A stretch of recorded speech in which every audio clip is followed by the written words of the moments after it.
vamos lá, imagens agora do Cruzeiro, porque é o seguinte, o Fernando Diniz, ele foi contratado, o Seabra saiu, não é mais treinador do Cruzeiro, e o Fernando Diniz vai ser apresentado como novo comandante do Cruzeiro, do Cabuloso, ó. O presidente está falando, né, e aí a gente vai daqui a pouquinho... Tá falando é o Pedro, não é aquele, mas é o presidente. Exato. Ele quer ver, que ele quer assistir. Ele vai fazer a apresentação do Fernando Diniz e algumas informações interessantes aqui, ó. Fernando Diniz, a coletiva vai durar 20, 25 minutos, só ele vai falar, mas já caiu, né? Porque já tá falando presidente. E ele vai receber a camisa 21 em referência ao ano de fundação do Cruzeiro. E ele vai comandar já o Cruzeiro. Já hoje o primeiro treino dele, e o Diniz é assim, né, Zé? Você conhece bem ele. 3 horinhas. Então, olha lá. E agora a imagem, Fernando Diniz tá recebendo ali a camisa. Ele é uma figura. Né, Zé, como é que vê ele assim? Você conheceu ele pequenininho, vocês jogaram juntos? Eu torço sempre pra fazer um abdômen aí, hein? Erraram o tamanho da camisa aí. Erraram agora a camisa e o número, hein? Não, mas tem que se alimentar bem. Você jogou com ele no salão, né, Zé? Eu joguei com ele dos 14 até os 16 anos, legal. Né? Ele jogava demais também no futsal.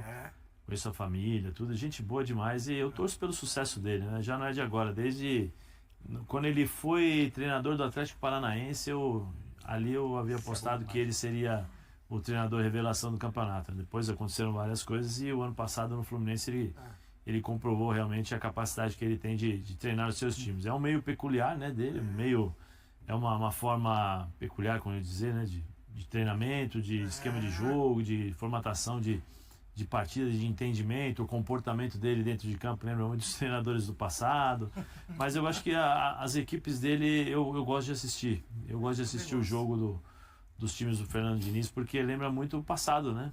Muito nosso passado como time. Trabalho de bola também. E ali tá aquela foto oficial. O professor Wagner Bertelli, o Wagner Bertelli de cabelo branco. Quando eu comecei a jogar no Corinthians, branca, ali é o Eduardo. Quando eu comecei a jogar no Corinthians, ele era auxiliar de preparação física. Então, o Ricardo Rosa era o preparador físico. Hoje está com o Neymar. Hoje está com o Neymar, era o preparador físico do Júnior. Então, a gente conversava muito, né? Muito. E eu converso até hoje com o Wagner Bertelli. É bom de ouvir também. Vamos ouvir então o Fernando Diniz, vamos lá. Você já passou por aqui como jogador, agora chega como treinador. E você tem uma característica de jogo que o torcedor do Cruzeiro, pelo visto, vai gostar muito. Posse de bola, enfim, muito toque de bola. Porém, isso passa também pela defesa e principalmente pelo goleiro. Pô, ninguém sabia que você ia perguntar isso. É o que o torcedor mais tem perguntado após o anúncio do seu nome. Isso vai passar pelo Cássio. E outra coisa, qual a importância do Robertinho, que é um dos melhores, se não for o melhor preparador de goleiros do Brasil hoje, para esse seu trabalho aí, em especial com o Cássio, né? Que o forte dele não é bem jogar com os pés. Obrigado. Primeiramente, boa tarde. Eu quero, antes de responder a tua pergunta, agradecer imensamente pelo convite. Para mim é uma grande satisfação, um sonho também que se realiza. Eu tive a oportunidade de jogar aqui em 2004. Eu sou nascido em Patos de Minas e meu pai era um grande torcedor do Cruzeiro na década de 60, cujos grandes ídolos eram o Tostão, Dirceu Lopes, Natal, Piazza, Zé Carlos, essa turma aí. Então meu pai saía de Patos de Minas para ir para São Paulo às vezes ver Santos e Cruzeiro naquela época. Eu perdi meu pai com 8 anos, ele era um apaixonado por futebol, então tem um valor sentimental agregado nessa minha chegada aqui. Uma outra coisa, agradecer também aquilo que o Seabra fez aqui. Eu sei que eu vou pegar um time bem treinado, tá? É uma pessoa que eu respeito muito, tem uma trajetória importante. E embora a gente nunca conviveu no mesmo time, é um treinador que eu admiro muito por tudo que ele já fez nas categorias de base e na chance que ele teve tanto no Atlético Paranaense aqui no Cruzeiro de mostrar o seu valor e o seu talento. Em relação ao que você falou do Cássio, para mim isso é uma coisa muito natural. Vocês tiveram um goleiro aqui com quase 1000 jogos, que não jogava com o pé, tinha até menos estímulo do que o Cássio, bem menos estímulo do que o Cássio, e passou a ser uma figura central no modelo de jogo do Fluminense e ajudou a gente imensamente. Com 42 anos, que é o Fábio, a jogar com o pé, e jogou muito bem, e muitos gols a gente fez com a participação do Fábio. Então para mim não é nenhum problema. Inclusive eu acho que o Cássio é um jogador assim com os pés, que ele já tem estímulos na época do Corinthians, ele gosta de jogar com o pé, e na minha opinião, eu discordo de vocês, ele é um jogador que tem totais condições de poder jogar com o pé e ajudar o Cruzeiro, como já tem ajudado a conseguir as coisas que a gente precisa nessa temporada e nas outras que vão vir. Só isso? Respondi tudo? Não, do Robertinho já está fazendo com o Cássio. Se vocês analisarem o jogo do Cássio, que a gente pega o goleiro, quando começa a ser muito ativo para jogar com os pés, a gente costuma se olhar o que ele erra. Mas o Cássio é um goleiro que tem bola média e bola longa muito boa. Dá para ver aí, para quem viu o jogo do Libertad, ou mesmo do Cuiabá, os jogos do Cruzeiro aí que eu acabei assistindo agora, assim que eu fiquei sabendo da contratação. A gente efetivou a contratação de bola, fazendo o Cruzeiro conseguindo fazer ataques que se originou do pé do Cássio. Então, para mim, ele faz muito mais parte da solução do que de um problema. E o Robertinho já está fazendo o trabalho dele e é um dos grandes treinadores de goleiro do Brasil, então a gente está muito bem amparado. Fernando Pansieri da Itatiaia, seja bem-vindo. Eu queria, como é que você está planejando, né? Esse jogo já na quinta-feira, o tempo é curto, como que faz para já passar um pouco da sua filosofia, do seu jeito, né, de gostar do time, com esse curto espaço de tempo, é muita conversa, é vídeo, é chamar ali a turma no campo, como é que vai ser aí essa estreia sua na quinta-feira e boa sorte? Muito obrigado. A gente vai passar tudo aos poucos, a gente vai usar o máximo possível do tempo a gente treinar aquilo que for possível. Obviamente a gente vai passar vídeos, eu já olhei um pouco o time do Libertad, e junto com o pessoal de análise que tem um staff excelente aqui, o Cruzeiro, que vai nos auxiliar para poder montar a melhor estratégia para fazer o jogo da quinta. Diniz, prazer falar com você, Samuel Venâncio. Você, com esse seu estilo muito autoral, né, nos jogos, o que você considera que é inegociável para se montar um time com um jeito seu de jogar? Inegociável é ter vontade de vencer sempre, ser um time solidário e um time corajoso. Essas são as 3 coisas negociáveis. O resto tudo é negociável. Isso é uma coisa que os times, a gente discute muito assim o modelo de jogo. O modelo de jogo, para mim, embora as pessoas atribuem o jeito de jogar, a parte tática como a coisa mais importante do futebol, para mim nunca foi. A coisa mais importante nem vai ser. Para mim, a coisa mais importante é como você consegue fazer aqueles seres humanos ali que são os jogadores atingirem o seu melhor nível. É difícil você falar individualmente, mas vou citar algumas coisas aqui. Eu acho, até da minha passagem agora, só falar recente do Fluminense. Assim, você começa o time com tanto lá como cá, com goleiros especiais, goleiros extremamente vencedores, que passam muita segurança, que todo mundo gostaria de ter. Para mim foi um privilégio ter tido o Fábio no Fluminense recentemente e poder trabalhar com o Cássio, que é uma coisa que eu sempre quis, trabalhar com o Cássio. Ele sabe disso, é uma relação que a gente tem, a gente nunca trabalhou juntos, mas é uma hora a gente se encontrar e poder trabalhar junto. Porque nessas características que eu falei para vocês, o Cássio e o Fábio também sobram. Um cara corajoso, um cara que não tem preguiça para nada, um cara solidário, que está toda hora dando a cara a vida inteira e se expondo para beneficiar os times que eles defendem.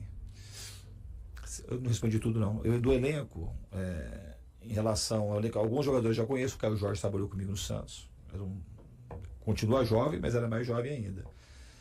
Jogador de muito potencial, o Matheus Henrique, jogador assim, que eu sempre quis trabalhar junto, entre outros. O Marlon já trabalhou comigo, o Zé Ivaldo já trabalhou comigo.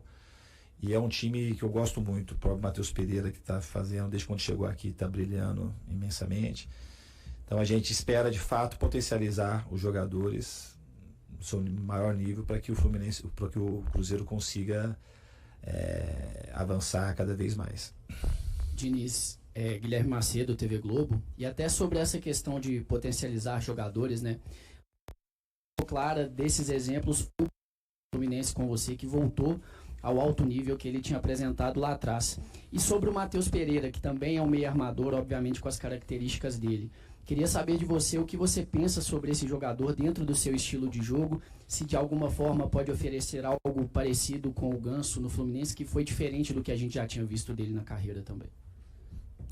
Um dos meus objetivos aqui, claramente, é potencializar o Matheus. Ele é um jogador diferente, extremamente talentoso. O ano passado ele foi extremamente importante para a campanha que o Cruzeiro fez principalmente na reta final, quando mais precisou. E esse ano está fazendo uma grande temporada, né? Não só ele, mas como você perguntou especificamente dele, eu acho que eu consigo, e repito, uma das minhas missões é poder fazer o máximo para que ele consiga colocar todo o seu potencial para fora. Diniz, tudo bem? Prazer falar com você, Vitor Moreira, da TV Alterosa. Ainda um pouco em cima da pergunta do Guilherme, os trabalhos que você tem comandado, o meio campo é muito forte, é um trabalho muito forte. No Fluminense até tinha o André também, enfim, Martinelli, o Ganso.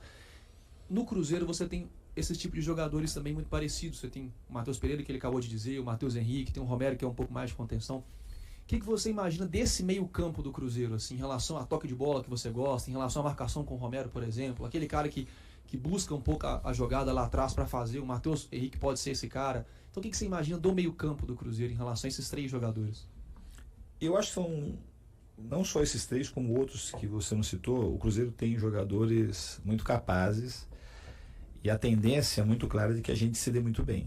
E são jogadores assim, se eu chegasse aqui, o Matheus que eles trouxeram, acho que trouxeram também sem saber que eu ia chegar, porque é um jogador que todo mundo sabe que tem muito a ver comigo, assim como o Matheus Pereira, o próprio Lucas Romero, o Wallace que trouxeram, que é um jogador também que fez uma carreira brilhante na Europa, que está se adaptando, dentre outros. O Lucas Silva está aqui, outros, Ramiro, todo mundo que está aqui, a gente sabe, a gente vai olhar e procurar colocar os melhores jogadores em campo.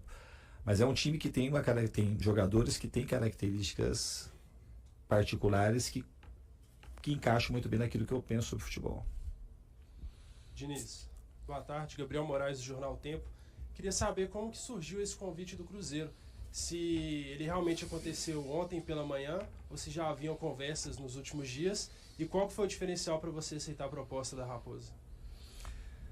A conversa foi, assim, o contato comigo foi no final do domingo, sei lá, a gente começou a conversar, acho que era meia-noite, meia-noite e pouco, assim, eu até assustei um pouco o horário, e foi um acerto rápido, porque é um time que está em reconstrução, tem uma estrutura muito grande, com a vinda do Pedro para cá, do Alexandre, do staff, está se estruturando para poder conseguir coisas grandes. Então é uma coisa que eu não tive nenhuma dificuldade para aceitar. Era um desejo meu pessoal de estar aqui. Então estou muito feliz de estar aqui. Foi muito fácil o acerto, foi muito rápido.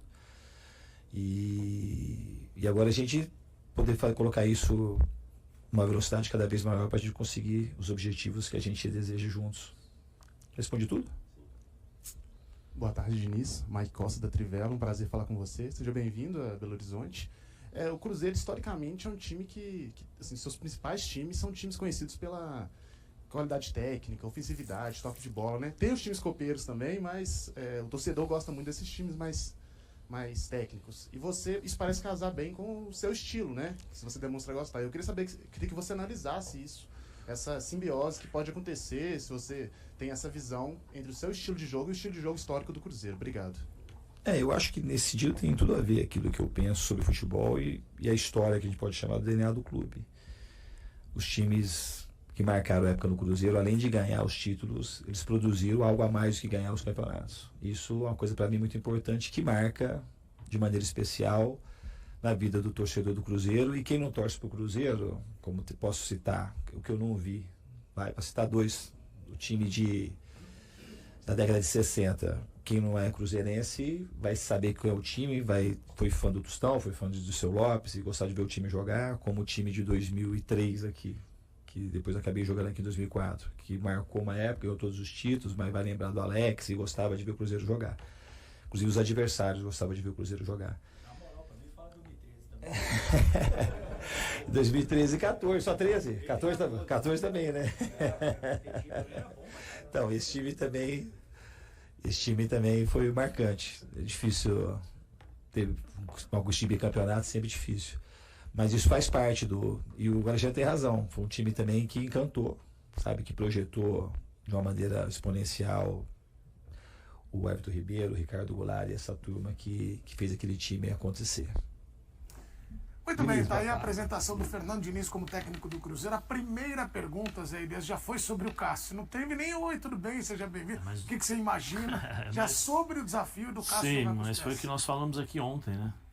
É previsível, né? Quando você vai falar de Fernando Diniz, vai falar de um goleiro que sai, que participa do jogo. ele fala, né, que abertamente aí já começa a questão da psicologia, né? Sempre quis trabalhar com o Cássio, é um cara, né, que sempre colocou a cara para bater, personalidade, força e tal. Ali já é o processo que ele começa a fazer com os atletas pela questão da confiança de poder jogar. O sistema de jogo dele é repetição, repetição, repetição, é o futsal, treino de futsal, quem treina futsal sabe como é que funciona. Você faz um movimento muitas e muitas vezes para que isso daí seja uma coisa, se torne uma coisa natural, né? Até questão de, dá para explicar na questão de neurociência, que seu cérebro acostuma, manda os movimentos, tudo. Tem toda uma série já programada dentro do trabalho do Fernando Diniz. E era natural essa pergunta. Eu, particularmente, acho que ele vai demorar mais tempo que o Fábio. Acho que o Fábio teve dificuldades no começo. Só lembrar alguns gols que ele foi tentar sair jogando, o Fluminense acabou tomando, mas eu acho que o Cássio vai ter um pouco de dificuldade, até pelo tamanho do Cássio, a mobilidade. Não sei se ele tem essa mesma, como diria Pascoal, malevolência, né? Vamos dizer assim, a mobilidade melhor do que a do Fábio. Mas o Fernando Diniz conseguiu fazer o Fábio jogar com os pés. Vamos ver se o Cássio consegue. E o detalhe, Pedro, é que ele não desiste do jogador, né? Eu já vi várias caras falando assim, vai até errar.